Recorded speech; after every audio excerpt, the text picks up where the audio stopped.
Ahora, seguimos con la unidad 4 de motivación, una vez que vimos el concepto y luego vimos las teorías que sirvieron de base para que luego hoy nazcan nuevas teorías de motivación.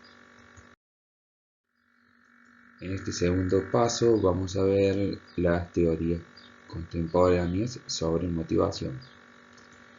Ellas son, por un lado tenemos teoría de las tres necesidades, la segunda es la teoría de fijación de metas, la teoría del reforzamiento, diseño de puestos motivadores, teoría de la equidad y teoría de las expectativas.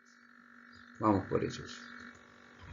Lo primero que tenemos aquí es la teoría de las tres necesidades. Bien, avancemos sobre la primera, que es la teoría de las tres necesidades. La teoría de las tres necesidades, un señor llamado David McClelland, propusieron la teoría de las tres necesidades. ¿Qué decía David? Que la teoría afirmaba que existen tres necesidades adquiridas que no son innatas, o sea, son adquiridas, que son motivos importantes en el trabajo. Estas tres necesidades son las que hacen que los trabajos sean motivantes. Identificarlas a ellas, primero las presento, disculpen. Por un lado, tenemos la necesidad de logro, la necesidad de poder y la necesidad de pertenencia. La combinación de ellas, o la predominante en una persona, puede que sea la necesaria para que nosotros podamos hacer encajar en un puesto laboral. Recuerden que esta fase o el tema de la motivación tiene que ver con el segundo paso del proceso del sistema de administración, en donde nosotros en la organización diseñamos puestos. Entonces tenemos que tener en cuenta todas estas teorías para poder lograr puestos motivadores. ¿Está bien? ¿Qué son cada uno de ellos? La necesidad de logro tiene que ver con un estímulo personal para sobresalir en algo. Esto tiene que ver con el desafío interno con la persona de cumplir con ciertos objetivos de manera personal. ¿Bien? La necesidad de poder tiene que ver con, y un poco lo que hablamos antes, es que hacer que las otras personas se comporten de un modo determinado al cual nosotros queramos que se comporten. ¿Está bien? Y por último tenemos la necesidad de pertenencia, que tiene que ver con la necesidad de tener relaciones interpersonales amistosas y cercanas dentro de lo laboral. Estas tres necesidades, nosotros ¿cómo hacemos primero para identificarlas? Bueno, esto lamentablemente uno no lo puede hacer, sino que tenemos que buscar algún especialista en donde se hace una prueba que se llama prueba proyectiva. ¿Está bien?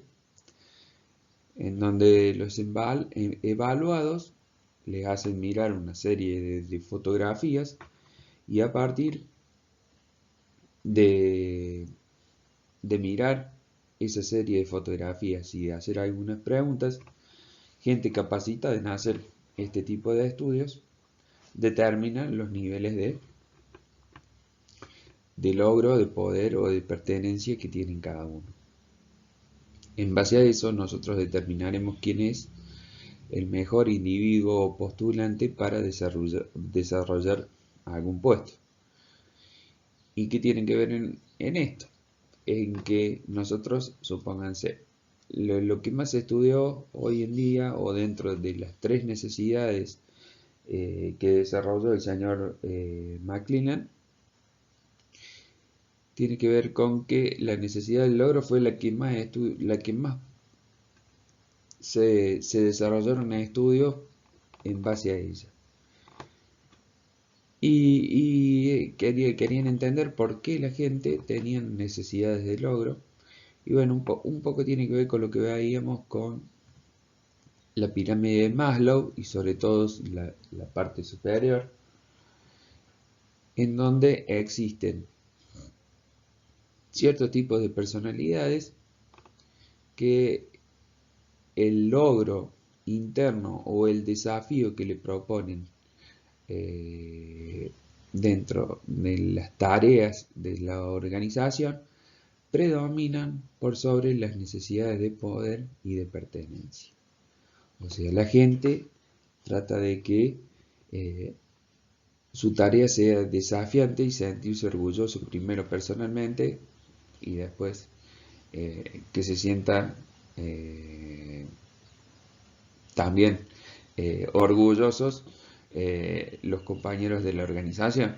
Distinto a la necesidad de poder, que la necesidad de poder tiene que, a uno a medida que va escalando dentro del organigrama, es que va teniendo esa necesidad más satisfecha. ¿Bien? Y por último, el necesidad de pertenencia, que tiene que ver con cumplir la necesidad de sentirse parte de la organización. En conjunto, estas tres necesidades, que no son innatas, sino que son adquiridas y se desarrollan, son lo que nos da a empleados confiables y eficientes para cumplir con los objetivos de la organización. Ahí le pongo como es la prueba, el nombre de la prueba y seguimos. Ahora vamos a ver la teoría de la fijación de metas.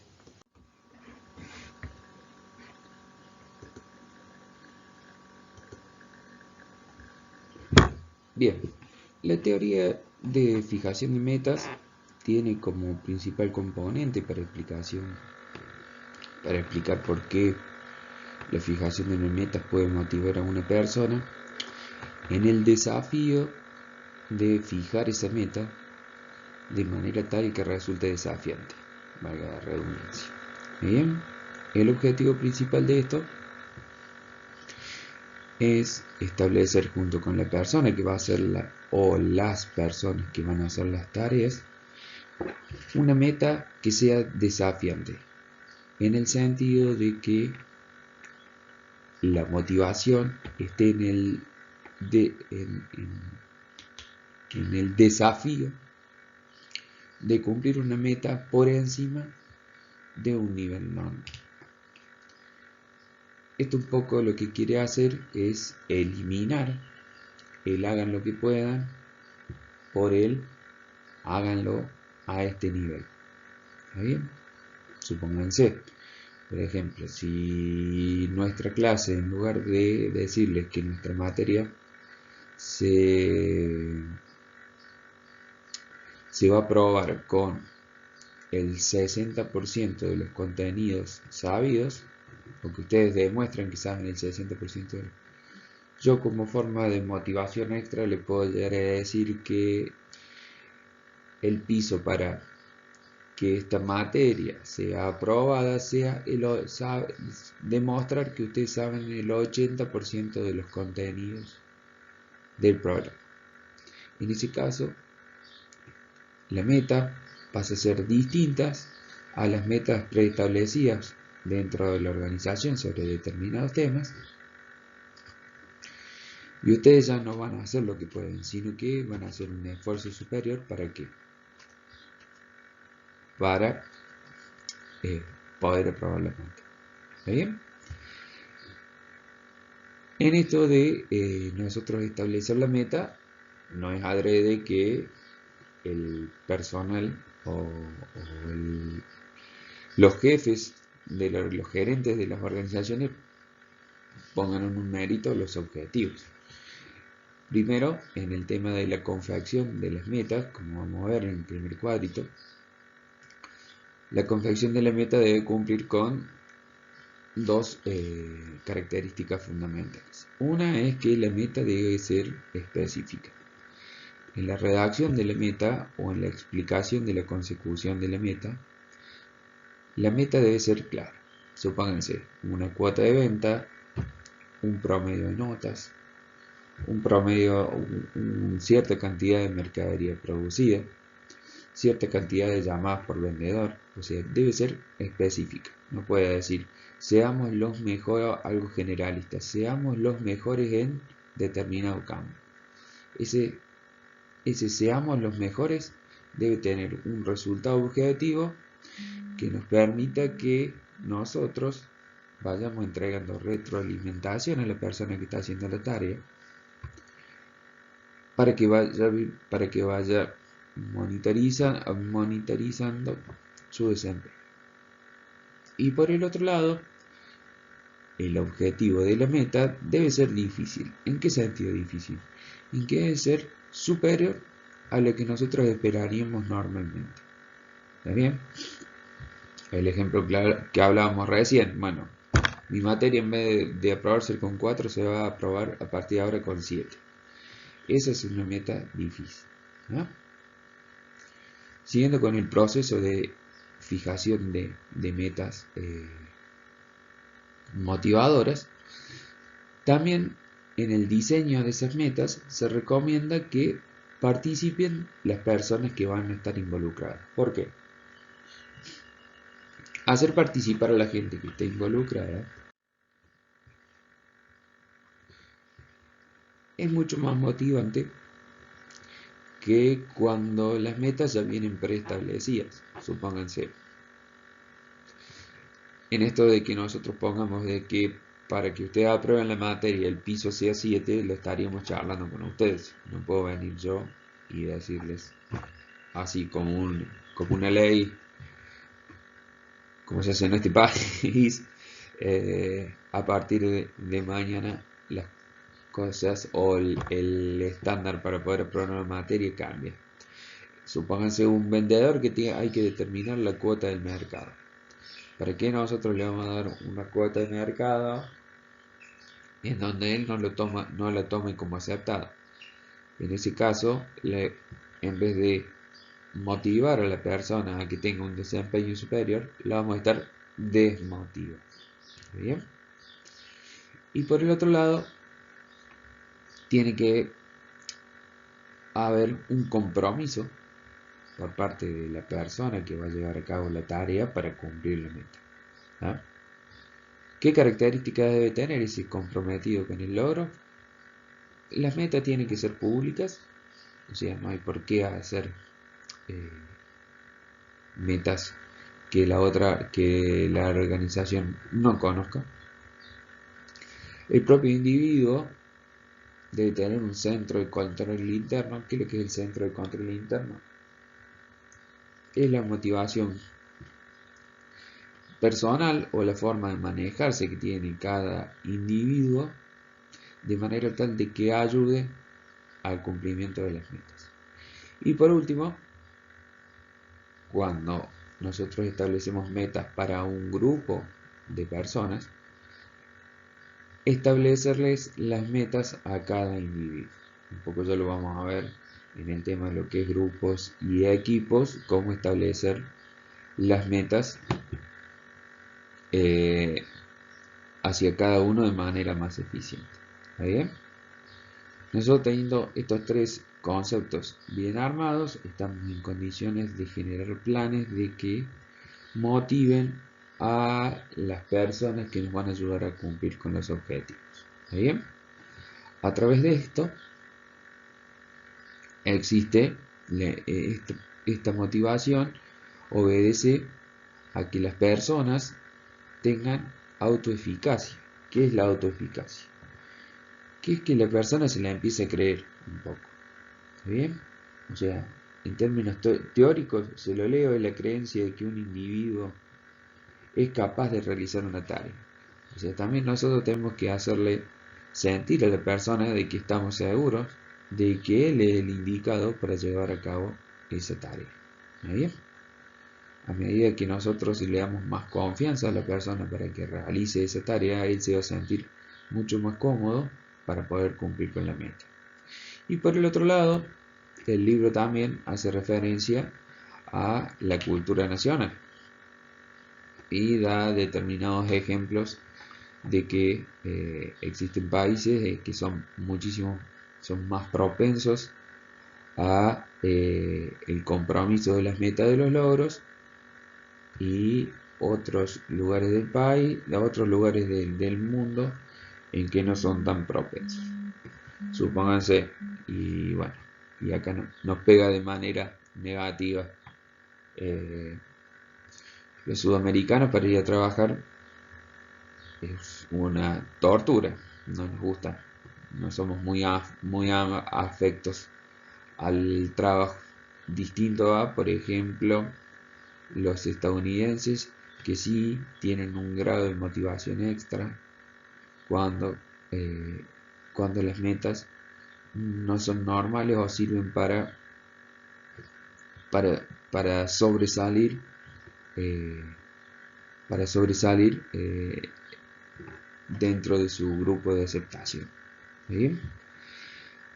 Y a su vez, bueno, lo que nosotros tenemos que ir, esto no es muy similar al proceso administrativo, esto no es sentarse todos los principios de años, determinar las metas del equipo personales y después sentarse a esperar que esto se cumpla. Hay que ponerlas en movimiento. ¿Está bien? Y eso tiene que ver con diseñar un sistema de retroalimentación al grupo o a la persona de cómo viene el grado de avance de cumplimiento de la meta. A través de esto, y aunque ustedes no lo crean, junto con la consecución de que la meta sea aceptada, es uno de los principales motivadores que sostienen esta teoría. Bien, pasemos a la siguiente. Bien, la teoría del reforzamiento. La teoría del reforzamiento hace hincapié en que la motivación o los comportamientos dependen de las consecuencias. En la teoría anterior, que veíamos que en la fijación de metas, el objetivo un poco era dirigir los comportamientos o cómo se comporta la gente dentro de la organización al cumplimiento de las metas. Mientras que en la teoría del reforzamiento, la cosa es totalmente distinta. Lo que se busca es que los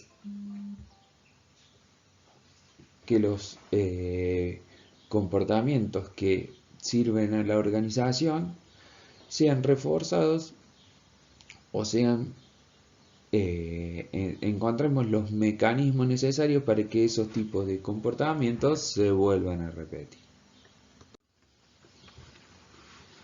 O sea que lo que tenemos que en esta teoría se ignora factores como los objetivos, las expectativas y las necesidades. O sea, se centra únicamente en lo que sucede en lo que sucede cuando una persona lleva a cabo una acción. ¿Qué quiere decir todo esto? Es más probable que las personas participen en los comportamientos deseados si reciben alguna recompensa, digamos, por hacerlo. Estas recompensas son muchísimo más fáciles de diseñar si se proporciona después del comportamiento cuando es deseado y no otorgarlo cuando el comportamiento no es necesario, o sea, no es deseado o si la persona es castigada por un comportamiento no necesario, eso refuerza que en el futuro esta persona no se comporte de manera igual. O sea que los reforzadores tienen que ver con, valga la redundancia, los reforzadores son aquellos premios que reciben las personas, no estoy hablando de un premio específico o en dinero, sino es cuando se premia aquellas actitudes o aquellas tareas o comportamientos en los cuales la organización está buscando en que sean de manera repetitivas. Y mientras que cuando hay comportamientos que son negativos o no deseados, un poco la idea no es castigarlos en principio, porque eso puede que lleve a cosas que nosotros no podemos medir, pero sí encontrarle la vuelta para que la gente se deje de comportar de determinada manera. Acuérdense que todavía no vimos lo que es el dinero en la motivación. Sé que es un factor muy importante, pero no es el más importante dentro de todo el abanico de herramientas que nosotros tenemos para motivar a nuestros empleados y que nos ayuden a conseguir nuestros objetivos.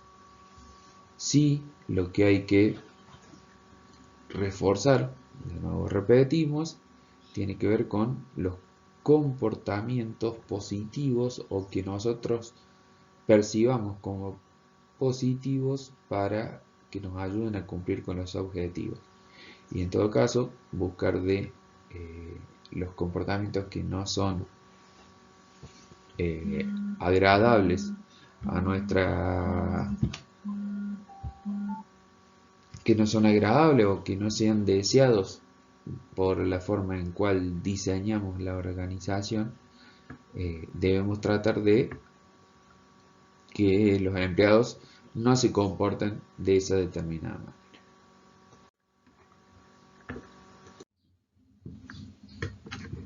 Bueno, siguiendo con las teorías, tenemos la siguiente, que es diseños de puestos motivadores.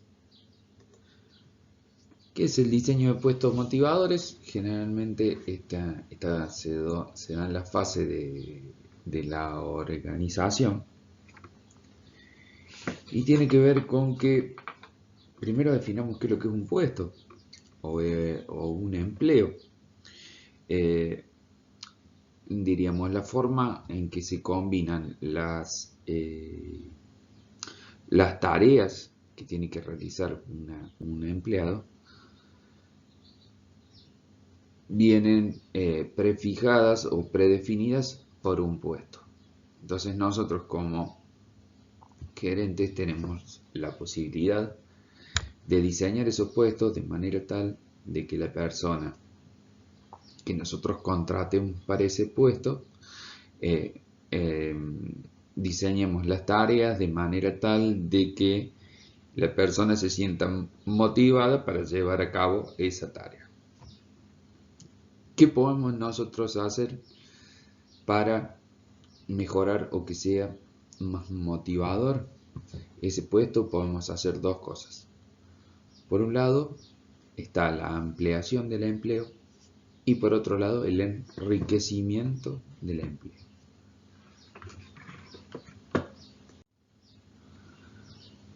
Si nosotros vemos lo que es ampliación del empleo, tiene que ver con agregar tareas dentro de las que ya tiene asignadas en el mismo rango en donde se encuentra el organigrama.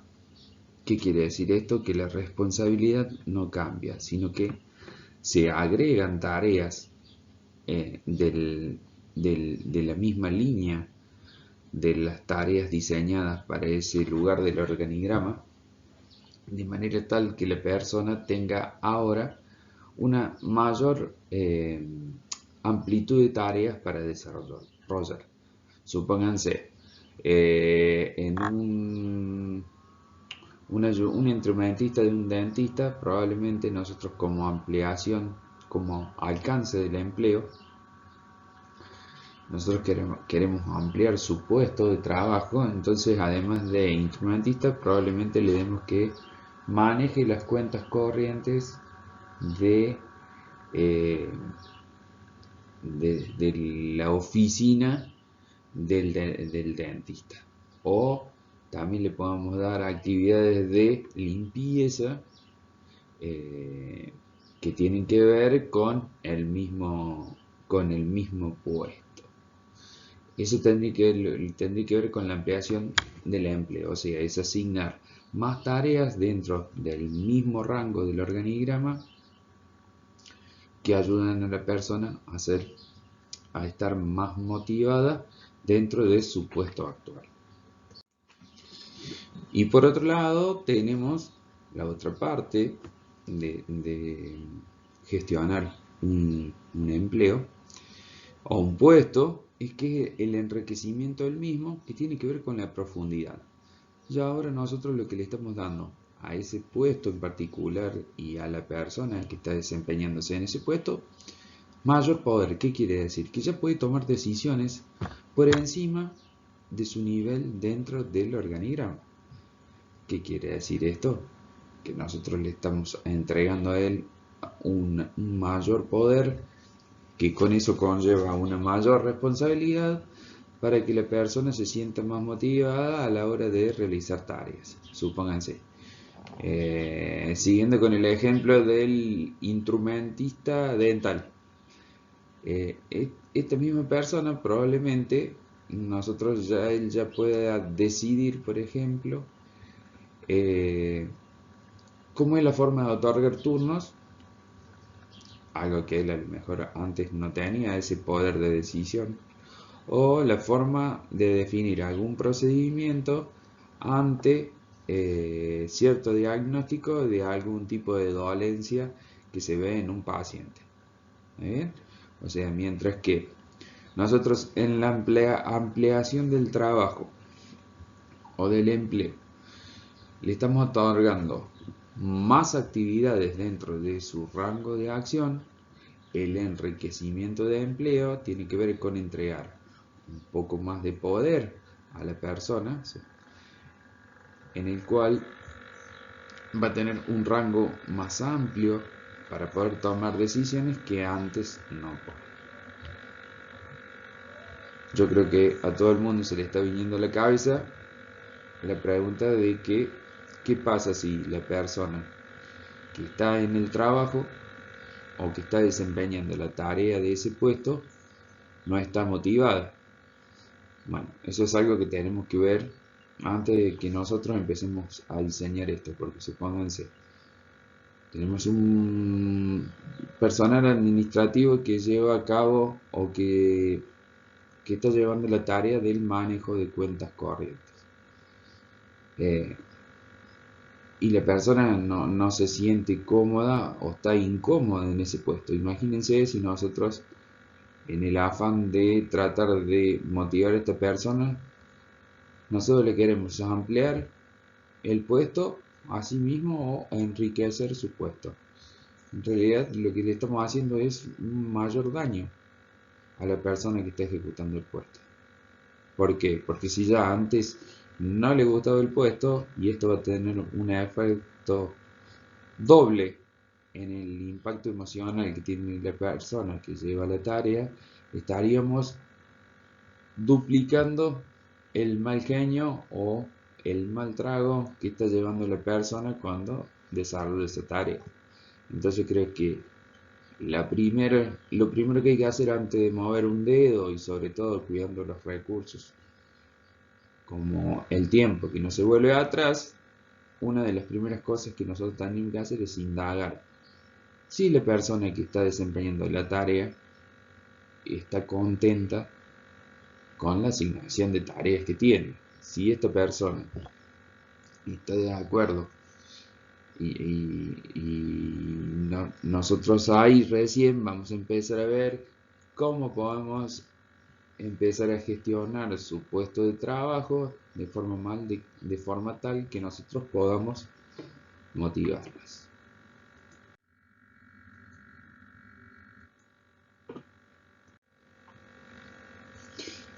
Bueno, la teoría de la equidad.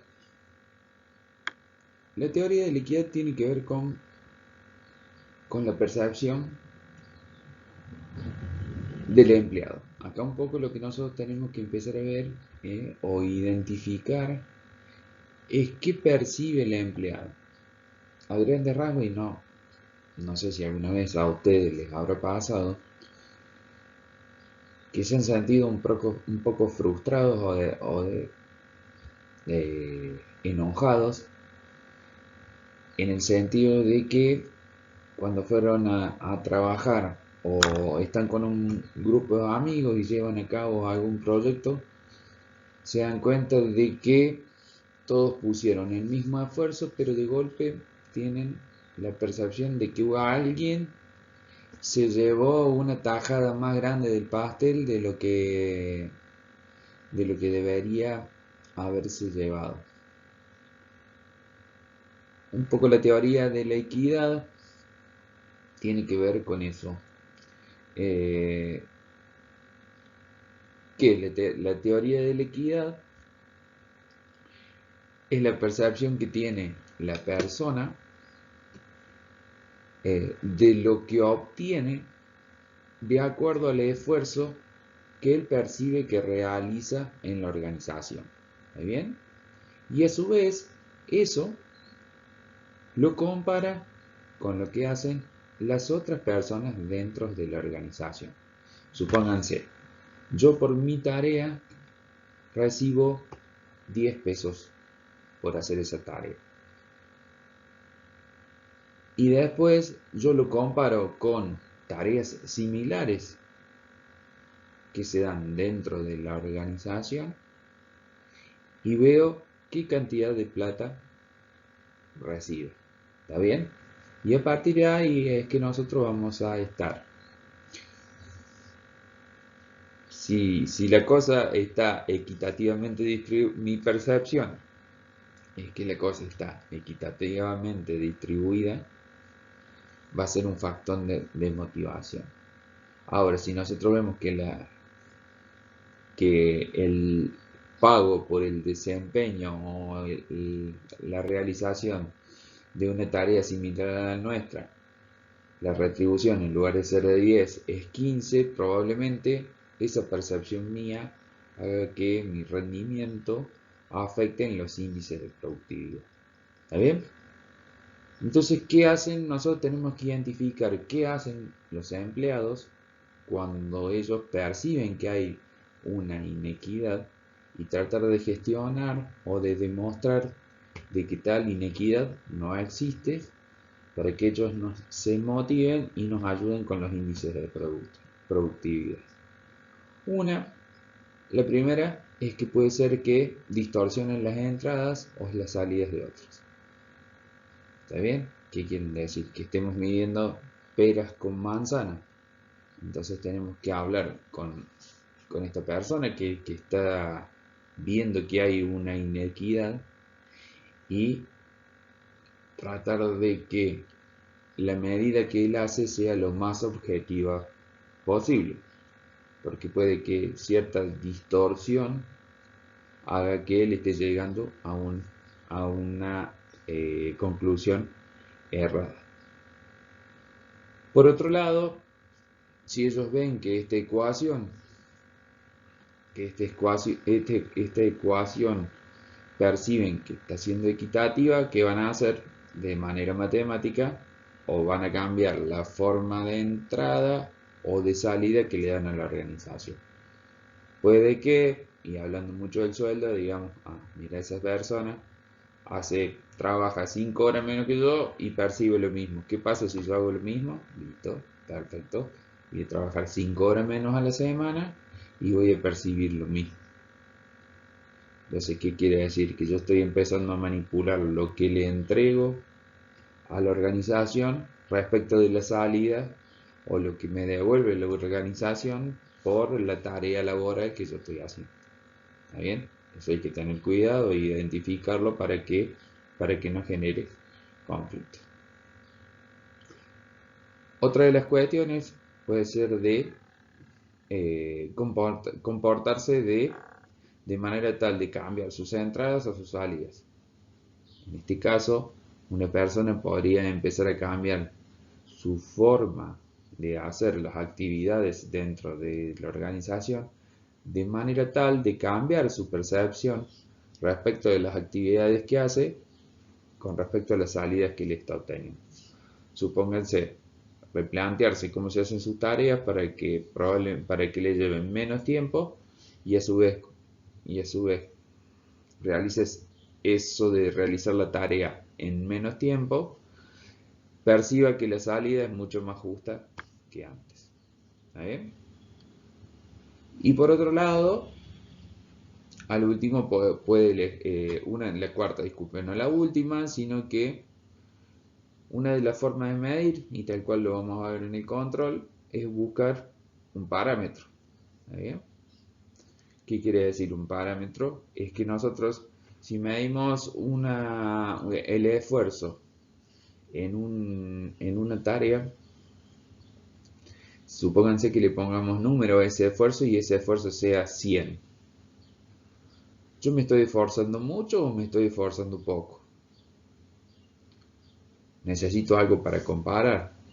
Entonces, una de las formas de que empecemos a percibir si el desempeño en mi puesto laboral es equitativo o no, es que busquemos un punto de comparación o un referente. ¿Quién puede ser un referente? Pueden ser personas que desempeñan tareas similares dentro de la organización. Personas que llevan a cabo las mismas tareas, pero en organizaciones supónganse de la competencia. O asimismo, personas que desarrollan tareas similares, pero dentro de otro departamento de la organización. Es ahí donde la persona empieza a comparar lo que le está dando a la organización y lo que la organización le devuelve, o sea, entradas y salidas, con las salidas, las entradas y salidas que están haciendo las otras personas referentes. ¿Está bien? Pero que no tienen que ver con lo que percibe internamente la persona, sino con una comparación con personas que están en el ambiente de la organización o fuera. ¿Eh?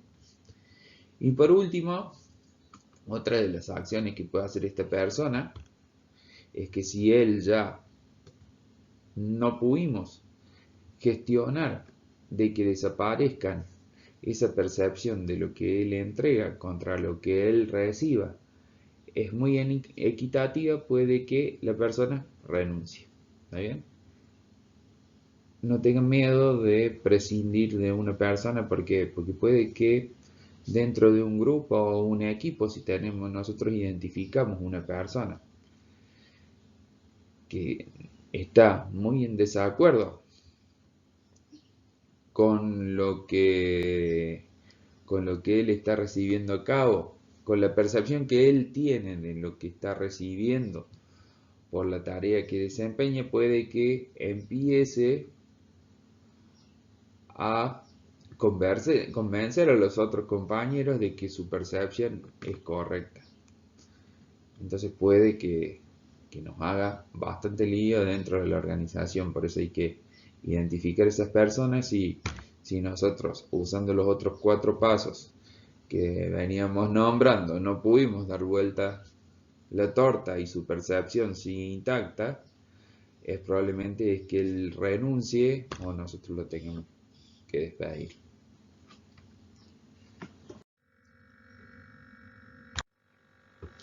Y por último, tenemos la teoría de las expectativas. ¿Está bien? La teoría de las expectativas, un poco lo que hizo el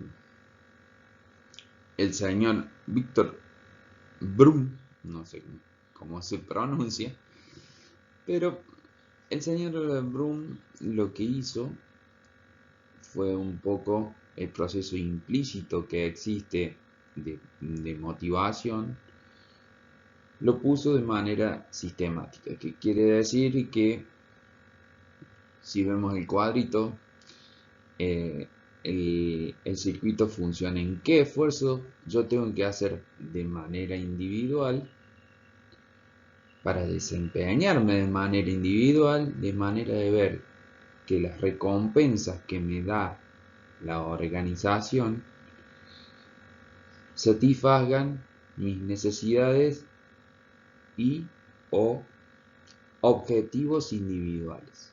¿Está bien? Que es un poco la palabra clave de esta teoría de las expectativas tiene que ver con, diríamos, con la percepción o con las expectativas. ¿Está bien? Esto se afirma,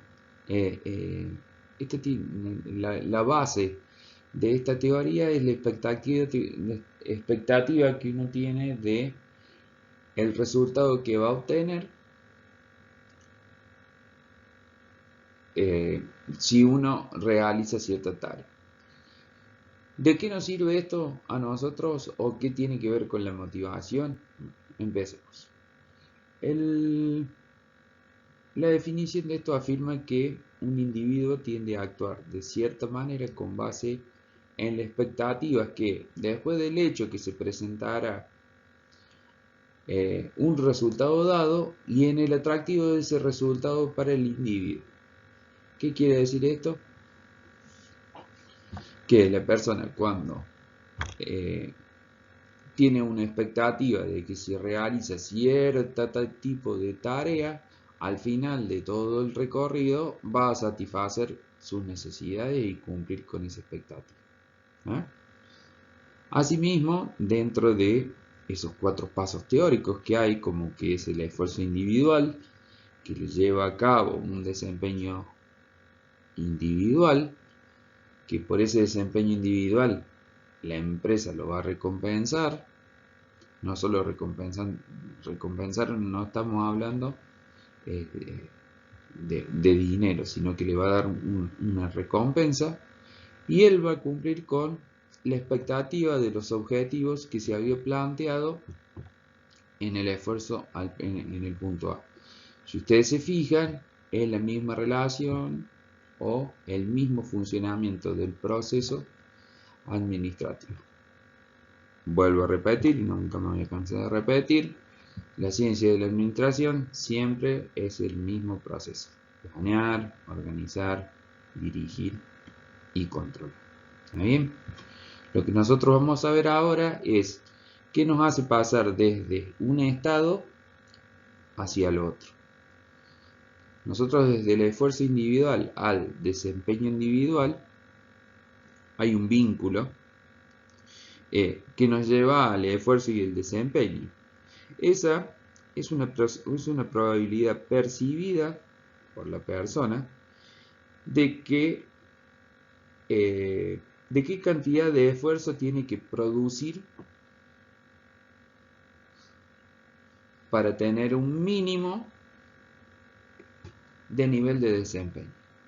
Acá lo que estamos hablando es que la persona percibe, en la primera parte la persona ya definió la expectativa de lo que él necesita o la necesidad que tiene que cubrir.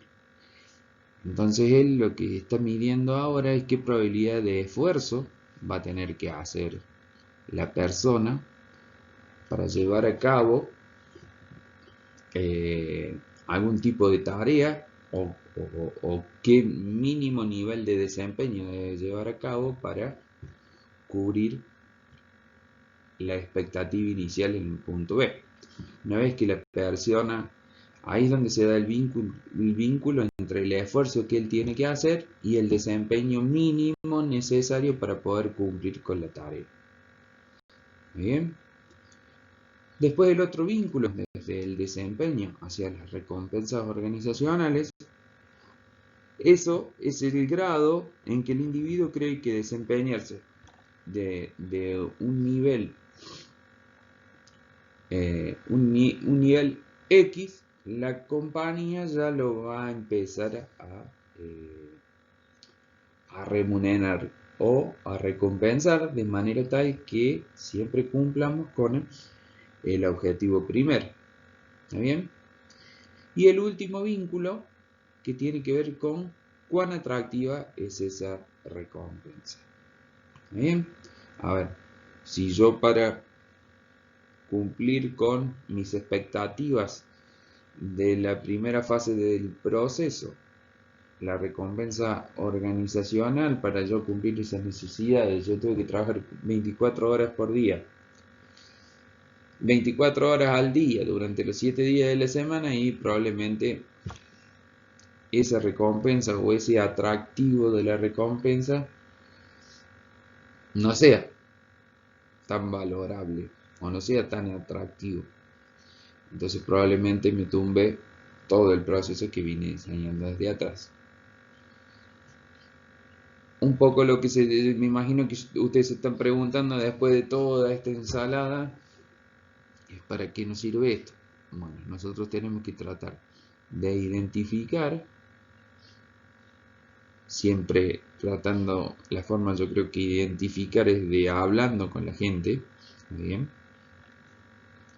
Hablando con la gente de qué es lo que espera o qué expectativas tienen de su trabajo y qué salidas, parafraseando un poco la teoría anterior, qué expectativas tiene el trabajo y qué nosotros tenemos para ofrecerle para que él cumpla con sus expectativas.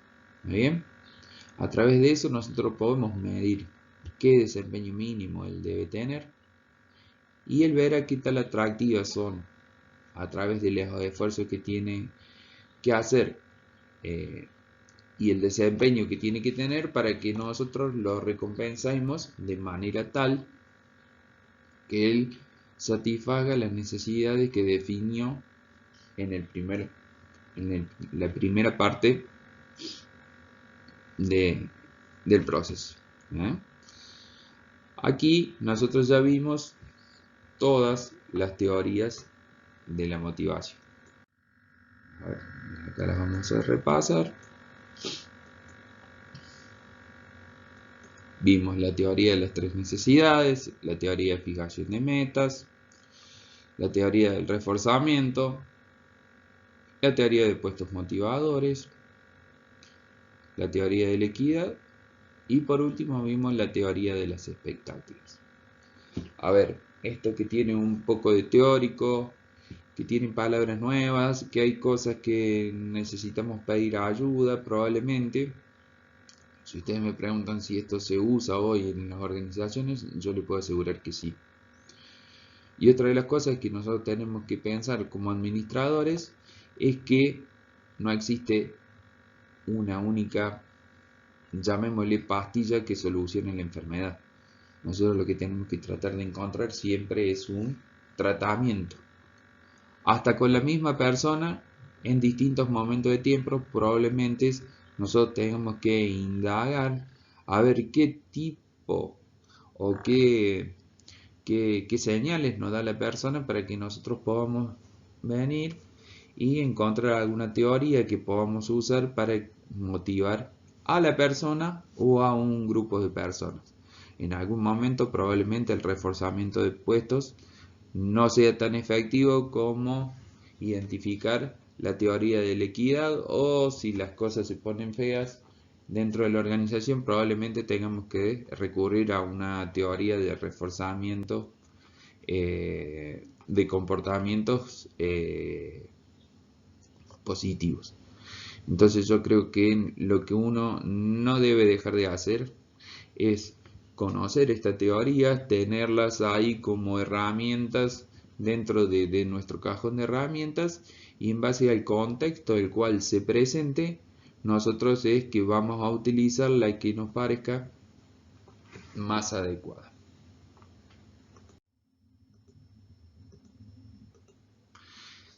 ¿Qué temas actuales podemos ver en en motivación, hoy día tenemos mucho lo que es las diferencias multiculturales, sobre todo en este año tan particular en el cual las telecomunicaciones o el contacto con el mundo exterior se ha intensificado. Motivar las motivaciones de las distintas culturas son totalmente diferentes, así que bueno, tenemos que ver un poco con el tipo de persona al cual nosotros estamos queriendo motivar, de manera tal de que la cultura no sea una barrera. Otra de las cosas que podemos ver son la motivación de los grupos exclusivos de trabajadores, o sea, dentro de la cultura de la organización se crean pequeñas islas o subgrupos de gente que nosotros tenemos que tratar de gestionarla de manera tal de que todos se sientan representados.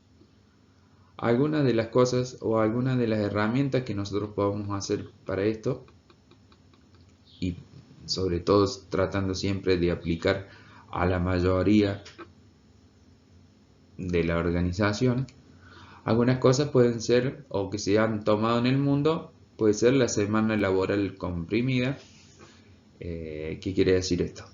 Muchas empresas, es más, lo vemos acá en la región, muchas empresas probablemente trabajen 9 horas al día y no trabajan los sábados. En Europa se está tomando, hay países como Dinamarca que en vez de trabajar más horas trabajan menos. Eso motiva a la gente que en menos tiempo tiene que hacer las tareas, entonces es mucho más eficiente. El horario de trabajo flexible dentro de la organización, y supónganse ahora, le estoy dando un ejemplo nuevito en pandemia. El horario de trabajo flexible es que por una cuestión de exigencias necesarias por ejemplo, de tareas manuales que sí o sí se deben hacer dentro de la parte administrativa, puede que alguien solamente necesite ir 1 hora administrativa y después puede trabajar desde su casa. Otra tiene que ser la participación del empleo. En la participación del empleo estamos hablando en el diseño o en el rediseño de la tarea como parte o como objetivo de motivación. Y por otro lado, otro de lo que se puede hacer es el teletrabajo, que hoy está bastante en boga y tratando hasta de legislarlo, ¿no? Esto, lo del trabajo a distancia o el home office, se estalló totalmente en el 2020, más hasta las estructuras del mundo, no le estoy hablando de Sudamérica, que estamos siempre 10, 11 años atrasados, todo el mundo de golpe se tuvo que adaptar el trabajo a distancia. Les puedo asegurar que en la mayoría de las organizaciones, desde las más chiquitas hacia las más grandes, todos se adaptaron y aceleraron sus procesos de trabajos a distancia. Esto como motivación de grupos exclusivos, esto no quiere decir que se use para todos los departamentos de la organización. Supónganse trabajo a distancia de el personal de producción y es muy probable que sea difícil de aplicar. Ahora el trabajo a distancia dentro de administración y ya ahí es mucho más fácil. En la parte productiva lo que uno puede llegar a hacer es una semana laboral comprimida. ¿Está bien? O sea, producimos cierta cantidad de tiempo y no paramos y después tenemos la semana libre. ¿Ah? Entonces depende, esto es de nuevo, lo mismo que recién, son distintas herramientas que uno puede tener en su caja de herramientas para usarla en el momento de que sea necesario. Esto no es necesario usarlas todas juntas, ni tampoco es recomendable usar de una sola. Probablemente se puedan combinar algunas de las características que tenga cada. Y por otro lado, nosotros ya casi estamos terminando de ver lo que es motivación y no hablamos nunca de dinero. Porque ¿para qué trabaja la gente? ¿Trabaja porque le gusta? No, trabaja para obtener dinero. Entonces, lo que nosotros tenemos que hacer, ¿por qué el dinero no se trae en el segundo punto de cuando nosotros vemos la motivación? Independientemente de que el dinero no tenemos que menospreciarlo, tenemos que tratar de que la persona no solo venga a trabajar por dinero, sino que también se comprometa a trabajar de la organización. En Estados Unidos y en muchos países del mundo se remunera totalmente distinto de lo que se remunera acá en Argentina. ¿Bien? Acá en Argentina existen sueldos fijos o sueldos por horas. Mientras que en otro lado, que lo que hay aparte de eso, puede haber algún bonus o algún bonus por cumplimiento de objetivos o algún renglón que el gremio haya ganado o haya avanzado sobre la organización. Supónganse, nosotros como profesores, uno de los ítems que aparecen en el sueldo es material para preparar las clases. Eso es una de las formas de remuneración. Algunos programas de remuneración que se dan en Estados Unidos, por ejemplo, es de libro abierto, que quiere decir, se abre la contabilidad de la organización, se ve el estado de resultado y se determina el nivel de sueldo de acuerdo, o sea, se negocia el nivel de sueldo de acuerdo a los resultados que da la organización. Otro tiene que ver con reconocimientos para empleados, a medida, por ejemplo, en la antigüedad sería una forma de remunerar con reconocimiento del empleo. Pago por desempeño o destajo, hay muy pocos, bueno, acá en Argentina sí hay algunas organizaciones que pagan a destajo. Supónganse las personas que cargan y descargan Water, creo que se llama el gremio, ellas cobran a destajo por unidades procesadas. Y en Estados Unidos también tienen ellos como bonus especial programas de opciones de compras de acciones de la organización.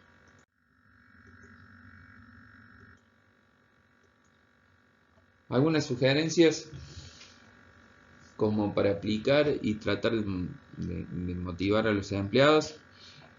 Reconocer las diferencias individuales, o sea, no hay que tratarlos a todos por igual. Háganle saber cuando alguien es especial dentro de la organización. Hacer que las personas tengan empleos acordes a ellos. Peras con peras, manzanas con manzanas, como veíamos al final de la última unidad, cuando veíamos para qué nosotros queríamos saber los factores psicológicos de una persona, era para que nosotros, dice, el puesto que había o las tareas que nosotros teníamos que llevar a cabo dentro de un puesto, nosotros identifiquemos los factores psicológicos de las personas, entonces que se sienta cómodo realizando esa tarea. Usar metas, un norte, uno tiene que saber para qué está trabajando. Tener seguridad de que las metas se perciben como alcanzables. Individualizar la recompensa, esto es lo que hablábamos de un poco de premiar si la persona llega a cumplir con el objetivo. Esa puede ser una. Que tiene que ver con las 6. O sea, las 5 y las 6 pueden ir una de la mano con el otro. Siempre hay que ir chequeando un poco los grupos de personas que trabajan, ir verificando si los sueldos, la percepción que tienen los empleados de los sueldos, son equitativas unas con otras. ¿Está bien? Eso es muy importante, no hay ni un indicador, no hay una forma objetiva de llevar ese número, simplemente hay que charlar y preguntarles si están contentos con su remuneración actual y con lo que están percibiendo y por qué, si no están conformes, el por qué no están conformes, si es una cuestión interna o es que están viendo que los otros hacen menos tarea y perciben el mismo dinero. ¿Está bien? Usa el reconocimiento. No todo, no todo en la motivación tiene que ver con plata. Fíjense el orgullo que siente una persona cuando se jubila, cuando le regalan un presente que no tiene mucho valor económico, pero que tiene valor sentimental por todo lo que le dio a la organización. Muchas películas, a ver, hagamos una analogía de una película. Supónganse, vieron que los policías en Estados Unidos cuando se retiran regalan un reloj. Entonces ese reconocimiento no hay que esperar que no hacérselos allá cuando ya se están retirando. Hagámoslo todos los días. ¿Ah? Les puedo asegurar que la gente, cuando uno le reconoce que está haciendo una buena tarea, por más simple que sea y por más que se dé por sentado de que es su tarea y es lo que tiene que hacer y que es para eso lo que lo contratamos, es una herramienta muy importante de motivación. Y la última, un poco, volvemos de nuevo a lo que hablábamos recién, no ignorar el tema del dinero. ¿eh? Por último, les invito a que entren a YouTube y vean el video de Simon Sinek. Y él nos cuenta o tiene una visión particular de la generación en la cual ustedes van a trabajar o van a gestionar. Por lo menos en los próximos 10-15 años, esta va a ser la generación que va a formar parte de la mayoría de los puestos de las organizaciones. Así que bueno, esto yo los invito a que ustedes lo vean y que reflexionen un poco de ello y en la próxima clase los charlamos. Chao, suerte.